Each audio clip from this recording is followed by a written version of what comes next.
দেখুন এখানে মেথি চিকেন হয়েছে, আপনার সবাই একটা করে অ্যাড করবেন।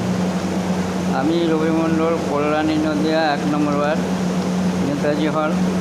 মেথি চিকেনটা দই দেওয়া আছে, মেথি দেওয়া আছে, মেথি পাতা দেওয়া আছে, পেঁয়াজ দেওয়া আছে, টমেটো দেওয়া আছে, রসুন দেওয়া আছে,